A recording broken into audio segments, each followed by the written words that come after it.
Guys, ಇದು ಒಳ್ಳೆ question paper Mysuru university ಕೇಳಿರುವಂತ question. Weighted average cost of capital ಗೆ unlimited as the following capital structure: equity share capital 50 each 50 lakhs, 10% preference shares 10 lakhs, 12% debentures 20 lakhs. The market price of equity share is 70. The company is expected to pay dividend 7 per share, will grow 8% per hour, assuming tax rate is 30%. ನೋಡಿ, ಈ point ಓದಿದ ತಕ್ಷಣ ನಮ್ಗೆ ಏನ್ ಅರ್ಥ ಆಗುತ್ತೆ ಅಂದ್ರೆ, cost of equity ಕೊಟ್ಟಿಲ್ಲ, ಕ್ಯಾಲ್ಕುಲೇಟ್ ಮಾಡಬೇಕು. ಹೌದಾ? ಸೊ ಕ್ಯಾಲ್ಕುಲೇಟ್ ಮಾಡಬೇಕಾದ್ರೆ ನೋಡಿ, ಫಾರ್ಮುಲಾ ಏನಿದೆ, KE is equals to dividend. ಎಷ್ಟಿದೆಯಪ್ಪ dividend? 7 rupees per share. Market price ಎಷ್ಟಿದೆ? 70 rupees. ಫ್ಲೋಟೇಷನ್ ಕಾಸ್ಟ್ ಏನು ಕೊಟ್ಟಿಲ್ಲ. ಹೌದಾ? ಕಾಸ್ಟ್ ಆಫ್ ಇಶ್ಯೂ ಏನು ಕೊಟ್ಟಿಲ್ಲ, 0 ಅಂತ ಹಾಕಿದ್ವಿ. ಇಂಟು 100. ಗ್ರೋತ್ ರೇಟ್ ಎಷ್ಟು ಅಂತ ಹೇಳ್ತಾ ಇದ್ದಾರೆ? 8% ಅಂತ ಹೇಳ್ತಾರೆ. ಕಾಣಿಸ್ತಾ ಇದೆಯಾ ನಿಮ್ಗೆಲ್ಲ? ಕಾಣಿಸ್ತಾ ಇದೆಯಾ? ಅಲ್ಲಿ ಏನಿದೆ ಅದನ್ನ ಹಾಕಕ್ ಬರಲ್ವಾ ನಮ್ಗೆ? ಹಾಕಕ್ ಬರುತ್ತೆ. ಈಗ 7 divided by 70 ಅಂದ್ರೆ 100. ಹೌದಾ? 10 plus 8 ಎಷ್ಟಾಗುತ್ತೆ? 18% is the cost of equity. Cost of equity ಎಷ್ಟು ಬಂತು? 18% ಬಂತು. ಈಸಿನಾ? ಇದೊಂದು ಮಾಡ್ಕೊಂಡ್ಬಿಟ್ರೆ ಮಿಕ್ಕಿದೆಲ್ಲ ಪಡ ಅಂತ ಮಾಡ್ಬೋದು. ನೆಕ್ಸ್ಟ್ ಪಾಯಿಂಟ್ ಏನಂತ ಇದೆ? Compute the following weighted average cost of capital existing capital structure ಅಂತ ಹೇಳಿದ್ದಾರೆ. ಈಗ ಎಕ್ಸಿಸ್ಟಿಂಗ್ ಕ್ಯಾಪಿಟಲ್ ಸ್ಟ್ರಕ್ಚರ್ ಅಂದ್ರೆ ಬುಕ್ ವ್ಯಾಲ್ಯೂ ಏನೇನಿದೆ? ಈಕ್ವಿಟಿ ಶೇರ್ ಕ್ಯಾಪಿಟಲ್ ಇದೆ. ಕರೆಕ್ಟ್ ಏನಪ್ಪಾ? ಏನೋ ಪ್ರಿಫರೆನ್ಸ್ ಶೇರ್ ಕ್ಯಾಪಿಟಲ್ ಎಷ್ಟು percent? 10% preference share capital, 12% debentures. Correct ಏನಪ್ಪಾ? Correct sir. ಇಲ್ಲಿ ಏನಂತ ಹೇಳ್ತಾ ಇದ್ದಾನೆ? ಅಮೌಂಟ್ ಎಷ್ಟೆಷ್ಟಿದೆಯಂತೆ? 50 lakhs, 10 lakhs, 20 lakhs. ಟೋಟಲ್ ಎಷ್ಟಾಯ್ತು? 80 lakhs ಆಯ್ತು. ಕರೆಕ್ಟಾ? ಈಗ ನೀವೇ ಹೇಳಿ, 50 divided by 80 0.62, 10 divided by 80 0.125.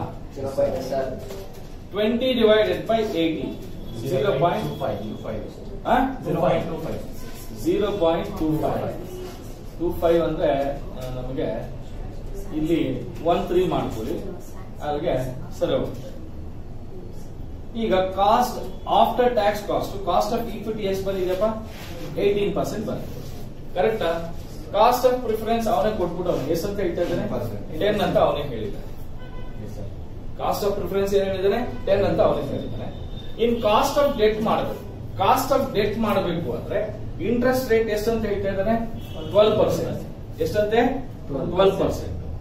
Tax rate ಎಷ್ಟಂತೆ? 30%. 1 minus 0.3. ರೆಡೀಮ್ ಯಾವಾಗ ಕೊಡೋದು? 100 ರೂಪಾಯಿ ಡಿಬೆಂಚರ್ನ 100 ರೂಪಾಯಿಗೆ ಕೊಟ್ಟಿವಿ ಅಂತ ಇಟ್ಕೊಡಿ. 100 divided by 100 divided by ಏನು ನಂಬರ್ ಆಫ್ ಇಯರ್ಸ್ ಏನು ಕೊಟ್ಟಿಲ್ಲ. ಓಕೆನಾ? 10 ಅಂತ ಅನ್ಕೊಂಡ್ರು, ಎಲ್ಲ ನಮ್ಗೆ ಏನೇ ಅನ್ಕೊಂಡ್ರು ಕೂಡ ಕರೆಕ್ಟಾ? ಎಷ್ಟು ಬರುತ್ತೆ? 12 into 0.7 ಮಾಡ್ಬೋದು. 8.4. ಇದು ನಮ್ಗೆ suppose redeemable value net profits ಏನು ಕೊಟ್ಟಿಲ್ಲ ಅಂತ ಹೇಳಿ, ಆಗ formula I into 1 minus C ಅಷ್ಟೇ. I into 1 minus C. ಆಗ 8.4% ಆಯ್ತು. ಕರೆಕ್ಟ್ ಏನಪ್ಪ? 8.4%. ಈಗ weighted cost 11.16, 1.30, 2.10. Weighted average cost of capital existing capital structure ಎಷ್ಟಾಗಿದೆ? 14.56.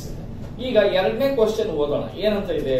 The new weighted average cost of capital if the company raises an additional capital of 20 lakhs by issuing 15% debentures, which would result in increase in the expected dividend to 8 per share. However, growth rate remains same, but the price of the share fall to 60 rupees per share ಅಂತ ಹೇಳ್ತಾರೆ. ಅಂದ್ರೆ additional capital ನೋಡಿ, equity share capital, preference share capital 10%, 12% debentures ಎಷ್ಟಿದೋ? ಇದು 50 lakhs, ಇದು 10 lakhs, ಇದು 20 lakhs. Correct ಏನಪ್ಪ? ಈಗ ಇನ್ನು 20 lakhs ಬಾರೋ ಮಾಡ್ತಾ ಇದೀವಂತೆ. ಕರೆಕ್ಟಾ? ಎಷ್ಟು ಪರ್ಸೆಂಟ್ ಕೊಡ್ತಾ ಇದೀವಂತೆ? 15% ಡಿಬೆಂಚರ್ಸ್. ಕರೆಕ್ಟ್ ಏನಪ್ಪ? ಎಷ್ಟು ಪರ್ಸೆಂಟ್ ಡಿಬೆಂಚರ್ಸ್? 50%. ಅದಕ್ಕೆ ಟೋಟಲ್ ಎಷ್ಟಾಯ್ತು? 1 crore ಆಯ್ತು. ಕರೆಕ್ಟಾ? ಈಗ ರೇಟ್ಸ್ ಹೆಂಗ್ ಮಾಡೋದು? 50 lakh ಡಿವೈಡೆಡ್ ಬೈ 1 crore ಅಂದ್ರೆ 50 per 0.50 10 20 20. ಕರೆಕ್ಟ್ ಏನಪ್ಪ? ಕ್ಲಿಯರ್ ಆಗೋದು. ಈಗ ಆಲ್ರೆಡಿ ಈಕ್ವಿಟಿ ಕ್ಯಾಪಿಟಲ್ಗೆ ಈಕ್ವಿಟಿ ಕಾಸ್ಟ್ ಆಫ್ ಈಕ್ವಿಟಿ ಮಾಡಿದೀವಿ. ಬಟ್ ಅವನೇನ್ ಹೇಳ್ತಾ ಇದ್ದಾನೆ? 20 ಲಕ್ಷ ಅಡಿಷನಲ್ ಕ್ಯಾಪಿಟಲ್ ತಗೊಂಡ್ರೆ ಕಾಸ್ಟ್ ಆಫ್ ಈಕ್ವಿಟಿ ಸ್ವಲ್ಪ ಚೇಂಜ್ ಆಗುತ್ತಂತೆ. ಹೆಂಗೆ ಅಂತಂದ್ರೆ ನೋಡಿ, cost of equity in case 20 lakh additional capital ತಗೊಂಡ್ರೆ ಏನ್ ಹೇಳ್ತಾ ಇದ್ದಾನೆ ಅಂದ್ರೆ ಡಿವಿಡೆಂಡ್ ಎಷ್ಟು ರೂಪಾಯಿ ಇರೋದು? 7 ರೂಪಾಯಿ ಇರೋದು ಎಷ್ಟಾಗ್ತಾ ಇದ್ದಂತೆ? 8 ರೂಪಾಯಿ ಆಗ್ತಾ ಇದ್ದಂತೆ. ಮಾರ್ಕೆಟ್ ಬೆಲೆ 70 ರೂಪಾಯಿ ಇರೋದು ಏನಾಗುತ್ತಂತೆ? 60 ರೂಪಾಯಿ ಆಗ್ತಾ ಇದೆಯಂತೆ. ಅವನೇ ಹೇಳ್ತಾ ಇದೆ ನೋಡಿ, dividend to 8 per share. However, growth rate remains same. Growth rate ಎಷ್ಟಿರುತ್ತಂತೆ? 8% ಅಷ್ಟೇ ಇರುತ್ತಂತೆ. ಈಗ 8 divided by 60 into 100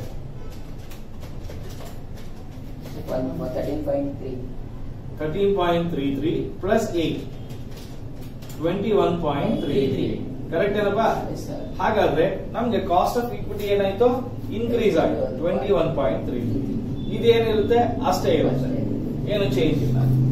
ಇದು 12% ಗೆಸ್ ಮಾಡಿದ್ವಿ 8.4 ಅಷ್ಟೇ ಇರುತ್ತೆ. ಆಮೇಲೆ ರೈಟರ್ ನಾವು ಈಗ 15% ಕಾಸ್ಟ್ ಆಫ್ ಡೆಟ್ at 15% ಗೆ I into 1 minus t. ಕರೆಕ್ಟಾ?